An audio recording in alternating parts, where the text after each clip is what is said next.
J-Lo and Diddy were once one of Hollywood's hottest A-list couples. The pair started dating after meeting on the set of J-Lo's If You Had My Love music video in 1999. Diddy and his on and off again partner Kim Porter called it quits earlier that year. Diddy saw an opportunity with Jennifer and he definitely seized the moment, even though she was a married woman. Puffy Combs and Jennifer Lopez, probably one of the most glamorous couples just in history. They understood each other. They were both famous, both busy.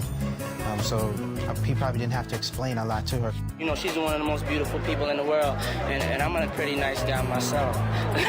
Now, when Jennifer Lopez and Diddy split in 2001, her explanation was that Diddy wasn't faithful to her, which, surprise, surprise, you're dating Diddy. And I believe Jennifer when she says that he was unfaithful, but I think it's a BS excuse when he tries to say that he was just in love with Kim Porter, and that's why he couldn't be with Jennifer, because now we know what he was up to at this time. I don't think he could really love anything. Jennifer, she's definitely a bad chick, but I was still in love with Kim, you know what I'm saying?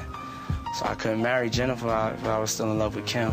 J-Lo said, I never caught him cheating, but I just knew. He said he was going to a club for a couple hours, then he'd never come back that night. I had to think, do I want to be home with kids in 10 years wondering where someone is at 3 in the morning? Well, good thing you thought that then, because he was out there harming children. Ugh. Though they eventually became friendly with one another after their split, J-Lo spoke about past abusive relationships in her 2024 documentary, The Greatest Love Story Never Told. It's unclear which ex she was referring to, saying, quote, there were people in my life who said, I love you, then didn't do things that were kind of in line with the word love. Being thrown around and manhandled like that is not fun. Sounds like she's talking about Diddy. Quote, I mean, I never was in a relationship where I got beat up, thank God, but I've definitely been manhandled and a couple of other unsavory things, rough and disrespectful. She said, I was in this relationship with Puff where I was totally crying, crazy, going nuts. It really took my whole life into a tailspin. I never caught him cheating, but I just knew.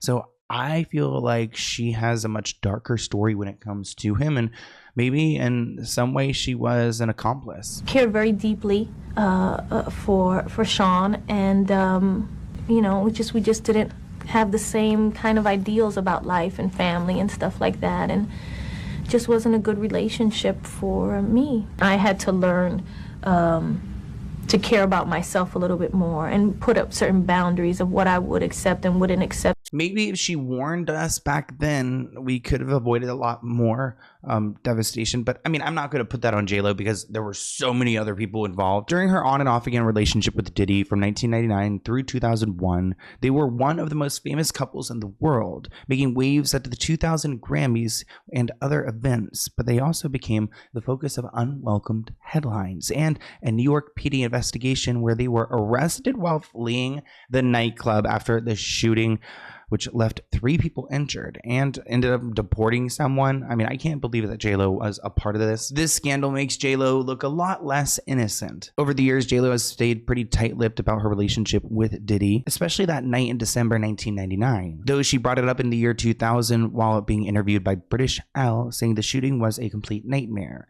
I was scared to death in the car. I had absolutely no idea what was going on. No one did. But I don't believe that J-Lo didn't know what was going on because she supposedly brought the weapon in her purse for Diddy. Victims of this case have asked for it to be reopened, and now that Diddy has been held behind bars, I think they're going to take a better look at what happened that night. Natiana was a victim of this shooting. She had a bullet in her face, which she did survive, but she had to undergo surgery, and I think she would have to go through another surgery. She claimed that I literally watched Diddy and them pull out guns. I had a clear point of view. I mean, for God's sake, I got shot in my nose. I was facing them directly. I watched everything occur, and I have described it to all parties involved. I have 9 bullet fragments remaining in my face. She continued, who better to tell you what happened than the person who got smack dab shot between my eyes? Which props to her for being able to survive that. I mean, that's intense. According to reports, what happened was there was a gunfight that started when Diddy bumped into a man named Scar while leaving the nightclub.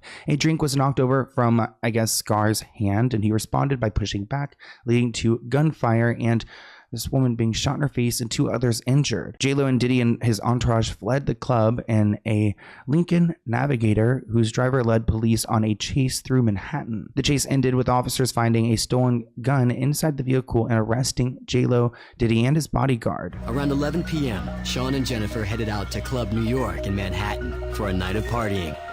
Their entourage included newly signed rapper Jamal Shine Barrow and Puffy's bodyguard, Anthony Wolf Jones. According to court documents, Combs traded insults inside the club with a man named Scar. The man allegedly threw money in Puffy's face. Suddenly, a fight broke out and gunshots were fired. J-Lo spent more than 12 hours in police custody. I feel like this was probably a wake-up call for her. Like, I don't think I want to be around this guy anymore. J-Lo was reportedly handcuffed to a pole at one point. Prosecutors ultimately dropped the charges against J-Lo, but charged Diddy and his accomplice with 2 counts of criminal possession of a gun and attempted bribery. According to police records, Sean Combs and his girlfriend Jennifer Lopez left the scene of the shooting. They were arrested a short time later when a handgun was recovered from their vehicle. J-Lo was released based on an evaluation of the evidence, but Puffy faced charges.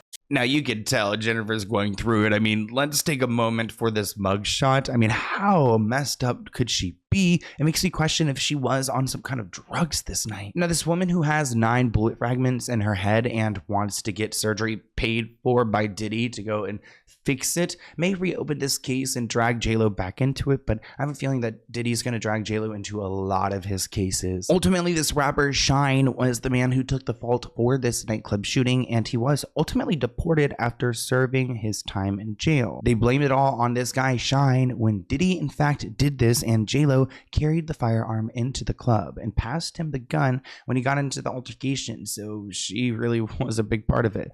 Bonnie and Clyde vibes. Now, with all this information resurfacing, J-Lo is getting more backlash because she has been so quiet about the whole Diddy situation. She obviously saw something and has been to plenty of white parties, but she said nothing. Not to skip stories, but Cassie was harmed by Diddy. Of course, we know this, and some people speculate that Cassie was kind of a replacement of J-Lo, and that he kind of took out his anger on Cassie because he just was so mad that J-Lo left him and was in a place of power where he didn't have this control that he's had for so many years on so many different people. It is interesting when we see where Cassie's point is on everything and how she's been outspoken, and J-Lo's not even lending support to Cassie or praising her or anything, let alone speaking about Diddy. When he met Cassie in 2005, he apparently became obsessed with her because she favored a young J-Lo. And there's a lot of speculation that at least part of the reason why Diddy treated Cassie the way he did was because she looked like J-Lo. And Diddy finally found someone he could have complete control over. Since Diddy couldn't publicly humiliate and destroy one woman who left him, he found another, put her in the same position, and broke her to satisfy himself.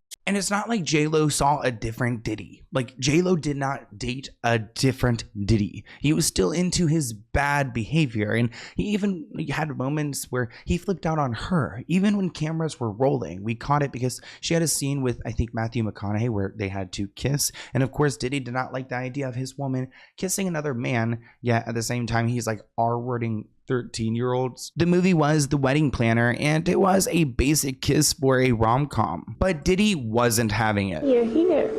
Being angry at each other very much. What y'all shooting today? The last scene. Oh, that's hot. What's the last scene consist of? The last scene. Of what? There ain't no kissing going on, right? Yeah, he has a problem with stuff like that. I mean, this is probably set up for the television show, let's be real. There better not be no kissing going on. Not like a kiss like with tongue. Nah. It's not like a kiss, it's like a last moment in a thing. It's not like we kiss all the whole movie.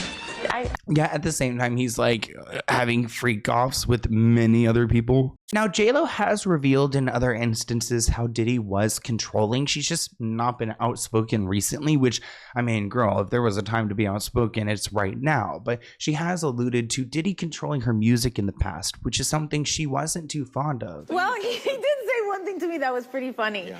I remember I had recorded this. It was for my first album. I was recording music. I was recording a song, and I played it for him later after I did it. And I was like, "What do you think?" And he was like, "You know, I hate it." You know? Wow. He's like, "It's not good. It's not a hit." And I was like, well, I love it, you know, standing up for my music and for myself. I was like, I love it. He goes, good, you could listen to it in your living room. You're the only one. Wow. Maybe because Diddy did not like her music, he decided to take control, and she ultimately allowed it. Thank you for watching this clip from the Let's Get Into It podcast. To view the full episode, visit the link listed below.